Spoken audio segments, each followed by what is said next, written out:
Cool. Okay, so are you ready? I'm ready. Hello, everybody. Welcome to another episode of the Cooler Women's Wellness Podcast. And I have another amazing guest with me today. I'm very excited. And I really think today's guest is going to help a lot of you who I know listen to this that want to make these changes. You'll find out what they are in a second in your life. So these are things that you message me about and ask for advice. And now we have an expert with us today. So we have Elena. She is a self-love coach, yoga teacher, sound healer, and her mission is to help other women find peace in chaos. And welcome, Elena. How are you? Hello, Joanne. I'm good. Thank you. Thank you so much for having me. Oh, you're welcome. I'm glad to have you here. So before we get into the nitty-gritty, tell us a little bit about yourself. So how did you end up where you are today? Okay, yeah, happy to. My journey started around, I'd say 5 to 6 years ago with a burnout like it was for so many.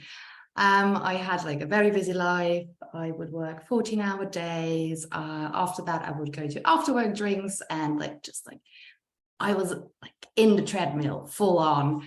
And thanks to the burnout, I was like confronted with this situation, like, how am I going to find peace? Like literally, how am I going to find peace in this chaos outside and emotionally inside? And I came across mindfulness, but didn't want to invest like 1 hour in the morning to meditate. I didn't have the time to do it. So I just picked up the concept and then started to integrate it into my everyday life with very mundane everyday tasks like taking a shower or washing your dishes or whatever. And it turned out like I started doing that. I started becoming more aware, more mindful.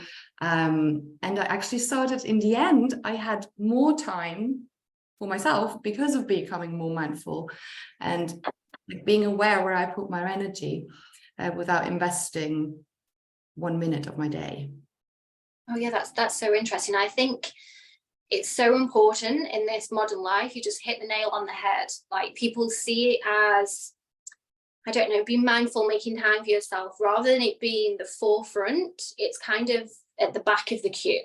And like you've just said, you've got work, you've got 14 hours a day, then you want to socialize so you're not just working all of the time. And then you need to sleep, eat, and do those kind of things and all of that. So where do we get time to be mindful, to look after our minds? Yeah, so that completely, and I know a lot of people listening to this have those busy schedules and children and work, social life, and see it as being impossible to fit it in. Yes. And it's also like the examples you get, on social media. Oftentimes the people that are mindfulness experts or are yoga teachers, they live a certain lifestyle and they can actually, and oftentimes they do spend a lot of time of their day practicing or meditating, and that can make you, like, if you're like running the normal life or like are bound by structures of society, it can make you feel even worse watching that, so it's nice to know there's also another way, or at least that's me. Yeah, and I think, I don't know if you get this a lot, that people, when you are a yoga teacher and people kind of look at you with rose-tinted glasses and think, oh, they must have, X, Y, Z, and they can do this. And I think then they see you on social media, and like you've just said, you see some of these people and you're like, oh, I can't do that because, and even as myself, yoga teacher, coach, I look at other people and think exactly the same. So, it's think like, oh, well, I can't do that because I have clients in the afternoon, or I have to get up and go and see, it's, everyone has their own, I guess we could call it a block that we have, that's like, oh, I don't have time for that because so how do you start? So if I came to you and I was just like, Elena, I need help, I'm just in the middle of burnout, I have no time to do anything for myself. Okay, So the first thing is really, and I think that's probably the only thing that needs changing, is when is the first moment you look at your phone? For me, it was literally my alarm would go off at 6 and I would be in my emails at 1 minute past 6, still in bed. And I think that's like the first crucial step, that ideally the first hour of your day, because of like how the brain switches into different brain waves, you don't expose yourself to the outside world, to emails, to news, to social media, because it can like give a shock to your system. You're just waking up and then you're reading about war and like it just like there's negative energy right away, and it's just gonna go throughout your whole day. Yeah, 1 hour is ideal time. I know some people wake up and leave the house 20 minutes later. So if you can manage those 20 minutes without the phone, I think that's the very first step. So you have a moment to check in with yourself and just see, how am I doing? How did I wake up? Yeah. It's alive for me in the moment. Actually, you just reminded me of, I saw a picture, I guess it was a meme on Instagram, and it said how it feels to check your phone first thing in the morning and your little brain explosion. But I know it was a video, and it was just someone sort of picked their phone, and instantly there was like hundreds of people at their bedroom door, like knocking on the door and like talking to them. And there was loads of voices going on all at once. And I was like, oh my God, that is how it is, because you've got your WhatsApps, you've got, I don't know, you might wake up to 10 WhatsApps. Imagine those 10 people at your door as soon as you wake up. Like, I love that. yeah, it's the same thing. Opening your bedroom door, you've got your mum, your friends, you've got the group chat, then you've got your emails, so you've got your boss, then you've got your social media. All of those people stood at the bedroom door while you're still rubbing your eyes and waking up. So if we put it into real life, that's, we don't want all those people knocking at the door. Ever. Ever. Never mind. Yeah, never mind in the morning. Yeah. But that's what we're doing, isn't it? So we're letting those people in. And what do you think? So if there's somebody then, so I'm just going to play the person who's got lots of questions. Yeah. There's always tough person. So this person who says, well, they need to check their phone in the morning. They've got a very important job, or they've got sick family members, or I've got an answer for everything here. So you're telling me not to look at my phone, but I really need to. So how do you sort of explain to people how they really don't need to? What angle do you take? Well, I really like to ask the question, like, what is so important that it cannot wait for 1 hour? And unless you're doing open heart surgery, literally, I'd say 99% of all things can wait for another hour. Also because they came in through the night, or they came in like late last night. So also, like, how valuable or how much value does your time have for you? And if you still think that no, like I'm not allowed to, then I'd see some sort of block there about like what am I worth, and like where do I get my worth from? Because also, if your cup is full and you've taken care of yourself, it's so much easier to give, and you can give so much more to other people instead of when you're depleted. So yeah, I think that's what I would ask the person. It's like, is it really that important that it cannot wait for an hour or 20 minutes or 10 minminutes even? It's really just like that you have some time to check in with yourself. That makes sense. And I guess if these people, if this was a real question, it's also setting those boundaries of this was something that a few years ago I worked on myself, And because I recognize that this is ridiculous, and I had my screen time on my phone and it wasn't that bad compared to some others. I think maybe 4 or 5 hours, but that I was like, oh my God, I've spent 4 hours looking at my phone throughout the day altogether. And that's a long time. Like, and that shocked me. Now my boyfriend's, his could be 20 hours. Like, he always on his phone. But once that sort of like, that frightened me, I guess. And I just set boundaries. I literally went cold turkey on my phone. I turned my phone off for 3 or 4 days to break the cycle. And I messaged people and I was like, if you really need me, you can contact me here, but I'm keeping my phone off for 4 days. And I literally just went cold turkey with it. And since then, like, yes, it's probably a little bit annoying that after 7 p.m. I don't reply, or, you know, after 8 a.m. in the morning, then I start catching up with people. But most of my friends now know that is their boundary. And if it's really, really, really important, they will tell you, they will call me, like the old-fashioned way of picking up the phone because there's an emergency. Yeah. And that really did help me. And my phone charges in another bedroom. Yeah. So I don't even, when I go to bed, it's in another room. I'm not tempted to scroll when I'm lying in bed. Yeah. And it's not the first thing I see in the morning because it's charging in a second room. Yeah. So those little things personally did help me to break that habit of picking my phone up. And I know friends, and I'm sure people who are listening to this, that if they wake up in the night to use the toilet, they'll have a quick scroll on their phone. Like, yeah. To me, that's like, whoa, how do you go back to sleep afterwards? Yeah. Like, Yeah. if somebody, you know, if there's somebody died, or celebrity, not family, obviously family is different, but you see something and you get back into bed and you're like, oh, I can't believe that's happened, and and your day's already started at 2 a.m. Yeah. So yeah. And for many people, it's a problem that they actually use the phone as the alarm because it's so handy.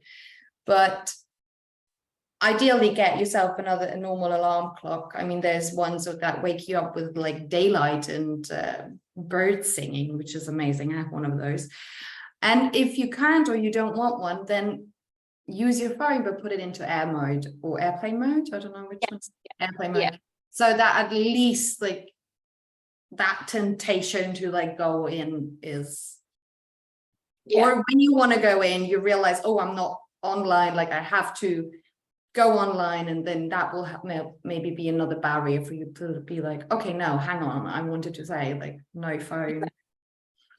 And I actually just did some math with your 4 hours. You want to know how many days a year you're online on your phone? God, go on. 60. With 4 hours a day, you spend 60 days. That's 2 months. 2 months of 20. What would it have been? 2018. So that's when I made the decision to change, back in 2018. Gosh, 2 months of just scrolling. Yeah, just being on the phone. That's crazy.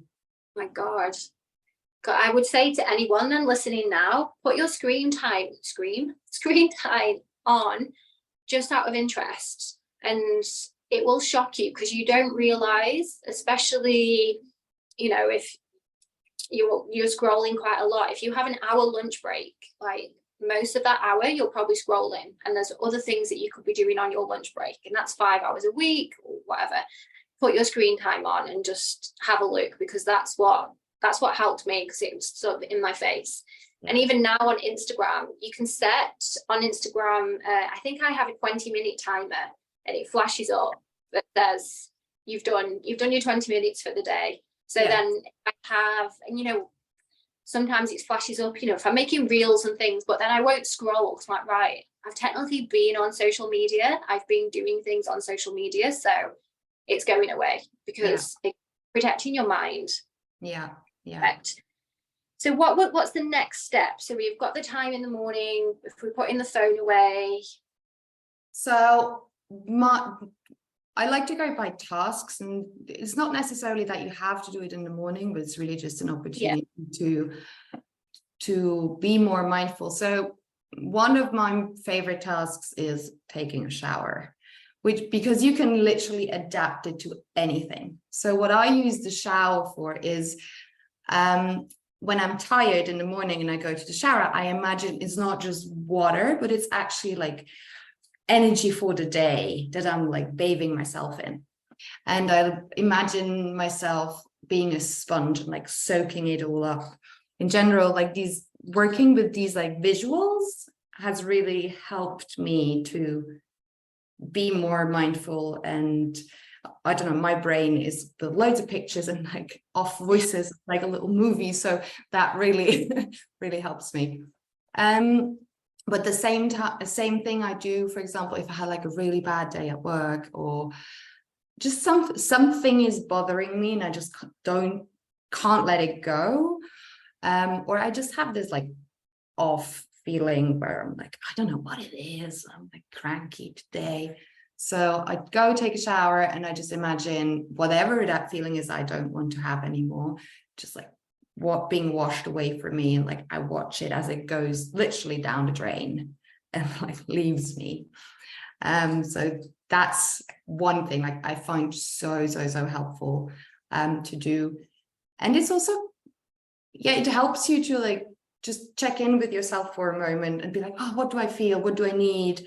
And you just give that to yourself and focus on that for that moment. And I guess that's not anything extra for anybody either, because most people are having a shower in the morning. Yeah. Because it's not an extra task, is it? It's your normal task, but you get not just to clean your body, but to clean your mind, to refresh. So again, there's not, if you're one of these people, oh, I'm too busy, there you go, your morning shower, 10 minutes of mindfulness, or however long it takes you in the shower. Yeah. And even if you just of the 10 minutes you shower, you just do it for 1 minute, that's already amazing. Yeah. Another thing is brushing my teeth, or brushing your teeth. Everyone does that, at least hopefully today. So I actually did it this morning for this podcast, because like I connect the mouth to everything like I say, or I'm gonna say, or I said. And of course I was nervous. I was like, oh my God, am I gonna say the right thing? People are gonna think this is all stupid. And and there also you can go both ways. So if you do it before something where you have to speak, you can use it to like set the intention of, I'm going to say the right thing to the right person, and at least one person of all the people that are going to hear it are going to take something from this, and then like I'm happy. Or if I use it the other way, if I had a fight with someone and I might have said things that I'm not really happy with, or like reacted in the moment and I feel a bit guilty, then I brush my mouth and I imagine like just like letting go of that guilt or the words that I said that I didn't mean, and forgive myself for what I said, or for being human, really, instead of just like thinking about it in my head all the time. Yeah, I love that. Because I think that is one thing that I still need to work on, is as a person that used to suffer with anxiety, I still have I'll say something to somebody, then I get home, I'm like, oh my God, I can't believe I said that. Even nothing, I'm not going around calling people names, but just like, oh my God, I overshared, or they said this and I totally took over the story. That's my main thing. Like, did I need to tell my story? Like, and am I taking up all of the space? This is one thing that I'm still working on now. And I think that would really help me, that go and brush my teeth and sort of, release what I said. There's nothing, I can't take it back. So just releasing it. So that's definitely, you can literally spit it out. Spit it out, be done, watch it go down the sink. And exactly, it's just one of those, I get it all the time. It's definitely, I'm actually going to do a podcast on it, that even through all the work that I do, I still get home sometimes, I'm like, oh my God, I interrupted, or I told my story and they were telling a story and I've had a similar experience, but should I have shared that? Like, should I have just let them and I have it. So that's one thing I'm going to do next time. I'm going to come home and brush my teeth and just really spit it out, because I feel like, yeah, that's definitely going to help. Let me know how that goes. I'm curious. Yeah. Yeah. We're all learning. We're all learning here. Yeah. Brilliant. Okay, so what else? So this sounds like a perfect morning. It is, and I mean, and that's the thing. It's like, once you understand the concept, you can literally adapt it to anything that you think is boring. When I did the course with my clients, one person said, and I was like, how did I not think of that? She said, when you're on the toilet, you know, literally because you're literally physically letting go of things. However, as you mentioned, like, many people like to be on their phone or like to read a book or anything, but why not take that moment while you're already letting go of physical stuff that you don't need, literally. Also, just imagine, like, with that stuff, any emotion, any doubt, anything that you do not want, you just let it go as well. I wouldn't recharging on the toilet, because it's a bit, I don't know, it's weird to me. There's just one direction there. But yeah, that's another thing I thought of, or actually a client of mine brought me to. Same with washing your dishes. I like connecting dishes to, so we had the words and like the emotions, and washing dishes is, for me, is the tasks or the things I did or the things I didn't do or I should have done, or regret doing it the way I did it. So I kind of go through that. I do find washing the dishes quite therapeutic anyway. I think because, especially, if you're glued to your phone, you can't hold your phone. You have to, you need both hands. They're going to get wet. And I think most people's, I don't know, depending on where you live, but I just like washing dishes. I'm looking out into the garden. And, most sinks, I think, are by a window, are they? Is that how, I don't know. Mine isn't. I'm thinking, like, is that a thing, or is that just every house that I've lived in? But yeah, having the window to look outside when I'm doing the dishes, because it, I just switch off. I'm just like, oh, there's a bird. And before I know it, the dishes are done. And, then you end up cleaning the kitchen, which again, I think, feminists listening to this, my boyfriend does clean the kitchen, but I find it therapeutic just to clean, and then it's done, and then looking back at what you've done, what you've achieved, and whether or not you've still got things on your to-do list, there's one thing, taking that time to be mindful and letting and so cleaning, any cleaning, actually, I think my mum cleans because of the therapeutic value. Well, if you like it, I mean, there's also people that just don't like cleaning. Fair enough, then don't force yourself to do anything that you don't feel like. But you still have showering, and you still have brushing your teeth, and you still have going to the toilet. I'm guessing any task that through the morning that you can do on autopilot, I guess, because you're not having to think about it. It's not sitting typing at the desk as you're writing, try to be mindful. These are things that you can just switch off.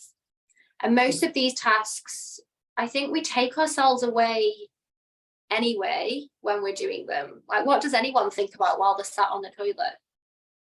But it's choosing what to think about, I guess. So instead, planning, well, I need to go to the shop, it's mindful picking your thoughts so that that time on the toilet is going to be essential for you. We have to switch the podcast to finding peace on the toilet. But it's just a really good example, because how many go in the toilet how many times a day? There you go. You've got, it could be 10 minutes a day of peace and quiet, going to your thoughts. Yeah, visualizing whatever it is you want to release, and Yeah. physically, mentally, spiritually, emotionally. Yeah, it is. No, it's such a good moment. But yeah, it's also now, you know, now that we're mentioning so many things that you can do, like people often they're like, how am I going to think of everything? And like every time I brush my teeth and every time I shower, I don't do this every time I shower or every time I brush my teeth. So just do it whenever you think of it. And if you've never done it, just pick one for starters and just say, this week I'm going to try and be more mindful when I'm in the shower, and like just gonna test this, and maybe it sits well with you, maybe it doesn't, and then pick another one. And don't beat yourself up if you like didn't do it for a week, or just any moment you do it is better than not having done it. Oh. And what is, I know we've spoken about, given a lot of examples there, emotionally, mentally, and even spiritually, what are the benefits of taking these mindful moments? Like, what is the science behind it? Or Well, being more mindful in general just makes you, and especially the trick is to, because you spread it through the day, you train yourself to be more aware of mindfulness in general. So you actually start to become more mindful when you're not doing these practices. So that results in you becoming more aware, like what feels right for me in general, what do I like doing, where do I invest my energy, do I want to go there, or do I actually want to do something else? Because, for example, if you imagine, like, if you've had to let go of a conversation with the same person over and over and over again, eventually you become aware, like, maybe that person is just not that good for me.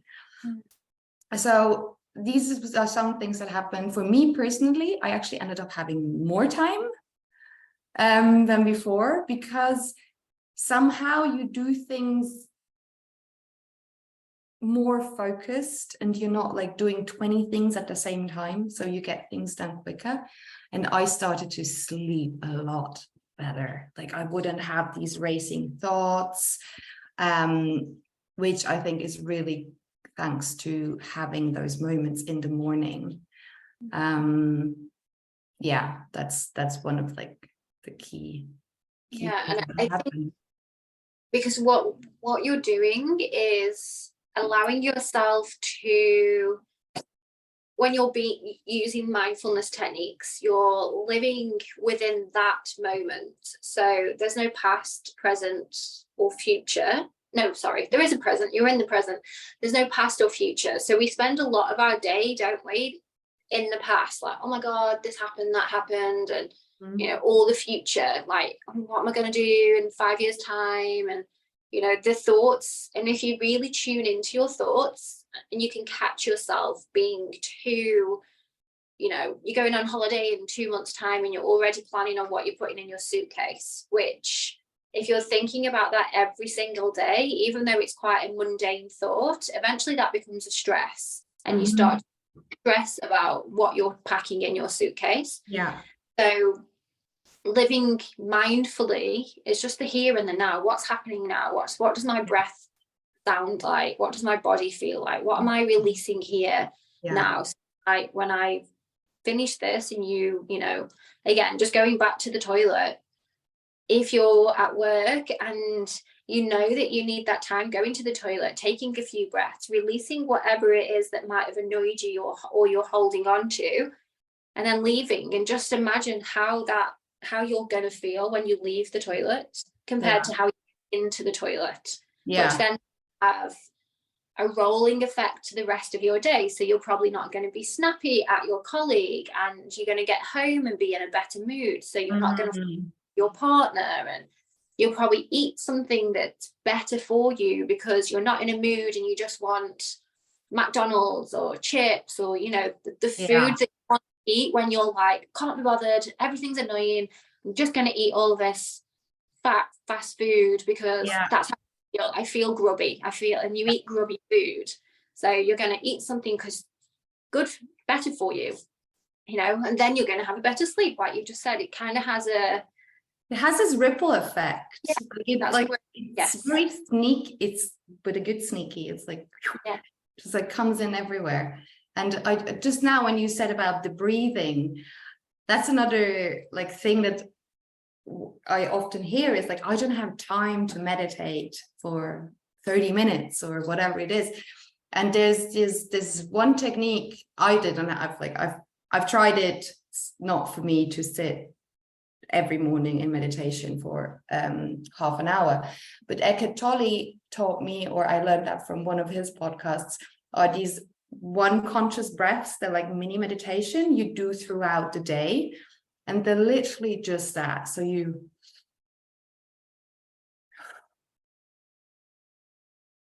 and you're done. It's like 2 seconds. I'm already noticing like how I just like got calm in that breath.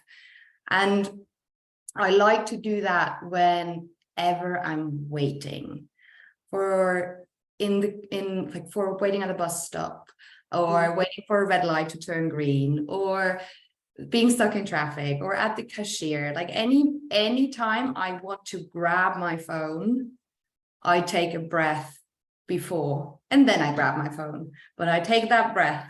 So the phone can actually become your mindfulness reminder. And you're a friend with that. Yes. So and I'm the same.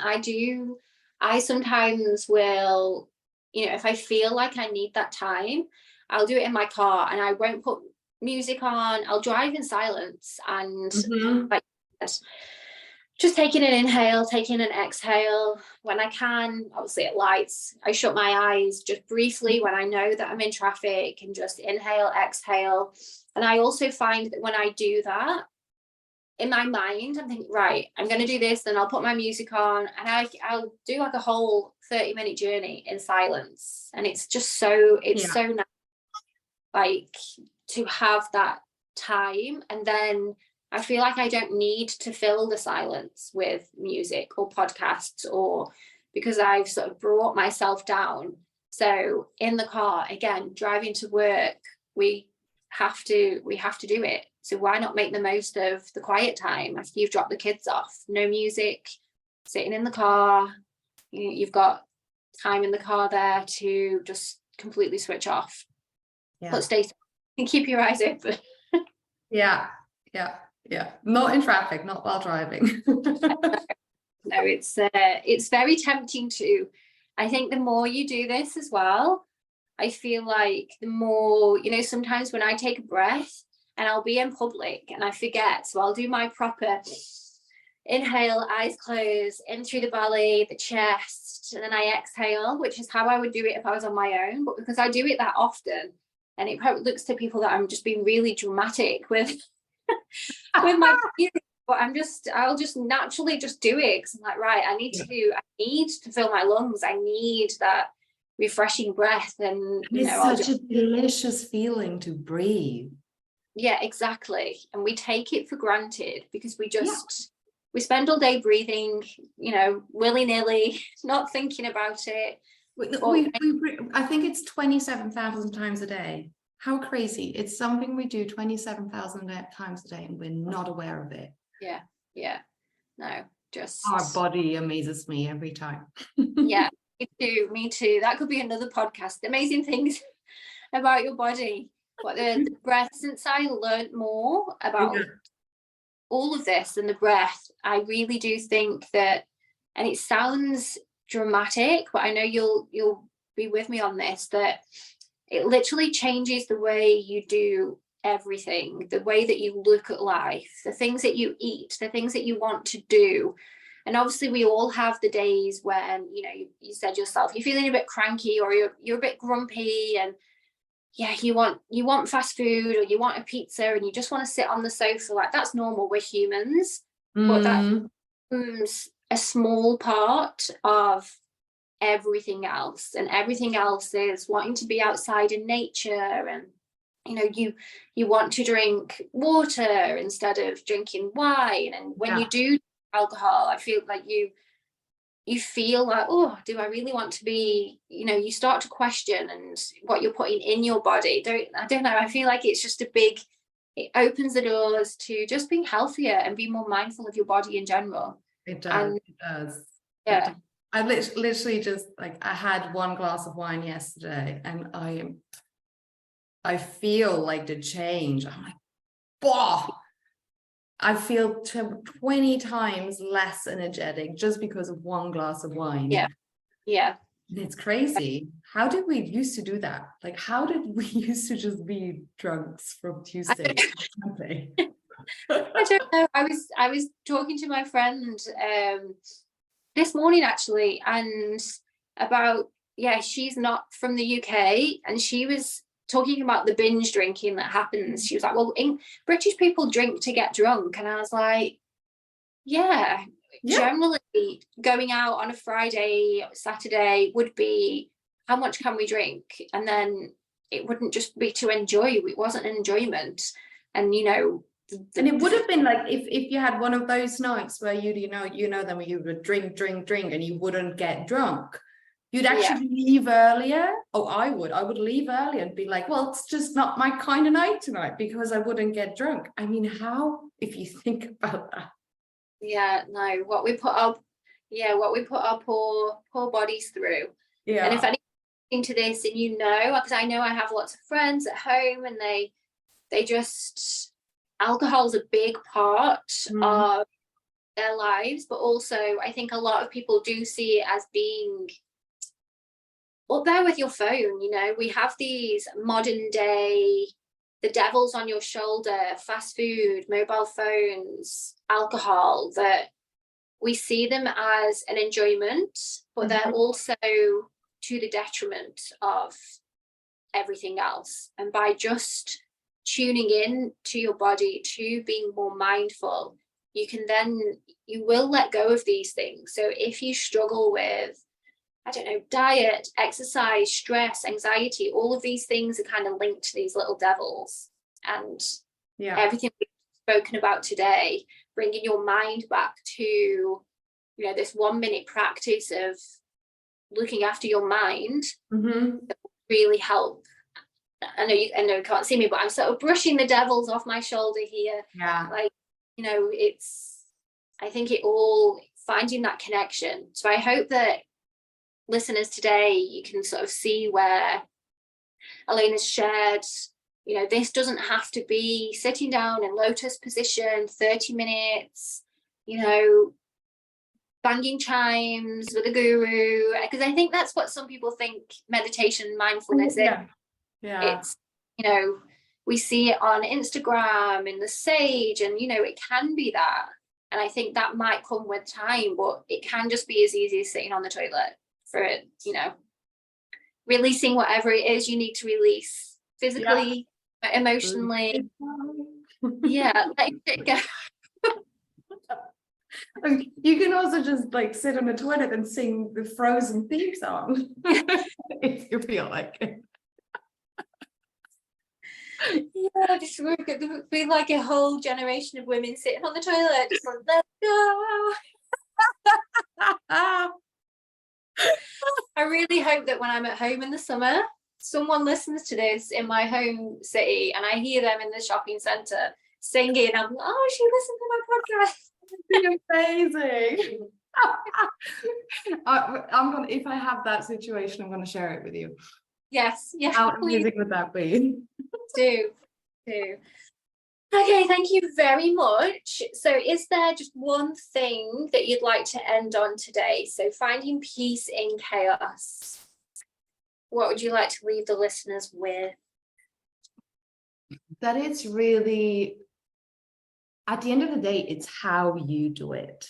And if you need the permission slip to like, or if you feel like I can't, because oftentimes people also feel like it's like mindfulness and it's this thing and like this is the way you have to do it because someone tells you to. It's like, no, it's just find a way that fits for you and for your day and make that as small or as big as it is. And don't let yourself be pressured just because someone else has more time or does less. Just do what feels right for you. Yeah. Yeah, I love that. And I will put your Instagram in the show notes, but do you want to just share that verbally? Yeah, sure. So you can find me on Nuria Soul Things on Instagram, and my website is www.nuria.ch. Probably good that we're going to spell this out. And yeah, and if you're curious, I actually have a course on mundane mindfulness practices where we're diving deeper into this. So you can find that also on my socials. Thank you once again. And Thank I you will. so much for having me. Yes, thank you. And thank you everyone for listening. And yeah, I will see you in the next episode. Okay.